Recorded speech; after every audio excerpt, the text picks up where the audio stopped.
एक बार की बात है, केरल के एक छोटे से शहर में सुल्तान नामक एक डरावना कब्रिस्तान था।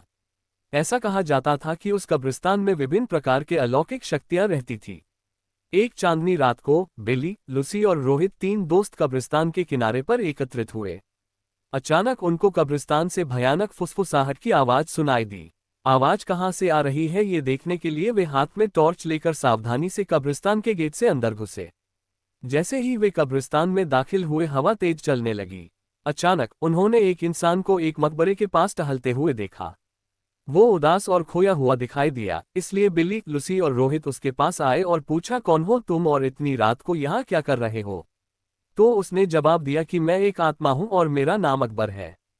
अकबर ने उन्हें उस भयानक अभिशाप के बारे में बताया जो इस कब्रिस्तान के सभी आत्माओं को परेशान करता था। हर रात एक प्राचीन चुड़ैल जागती थी और कब्रिस्तान पर जादू करती थी और अकबर जैसी मासूम आत्माओं को अपने वश में कर लेती थी। अभिशाप को तोड़ने का एकमात्र तरीका कब्रिस्तान के पीछे जंगल में एक पेड़ के नीचे छिपी हुई मंत्र पुस्तिका को ढूंढना और आधी रात से पहले उसे नष्ट करना था। जादुई पुस्तक ढूंढने की दृढ़ संकल्प लेकर बहादुर तिकड़ी अपने मिशन पर निकल पड़ी।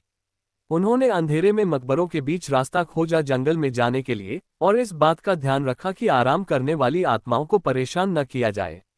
रास्ते में उन्हें बोन्स नामक एक शरारती छोटे कंकाल का सामना करना पड़ा, जो उन्हें जादू की किताब खोजने में मदद करने के लिए तैयार हो गया।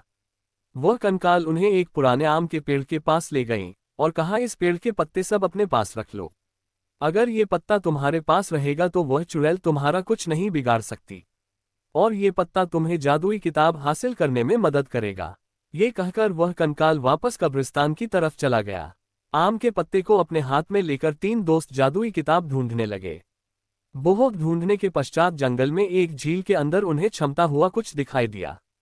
रोहित को तैरना आता था तो उसने झील के अंदर जाकर वह चमकता बॉक्स ले आया। जैसे ही आम के पत्ते को बॉक्स के ऊपर रखा, वैसे ही बॉक्स खुल गया और चमकती जादुई किताब बाहर निकल आई। आधी रात करीब आते ही वे तीनों अपने हाथों में जादू की किताब लेकर श्राप को तोड़ने के लिए कब्रिस्तान की तरफ बढ़े। कब्रिस्तान में आकर वे किताब को खोले और एक प्राचीन मंत्र का पाठ किया।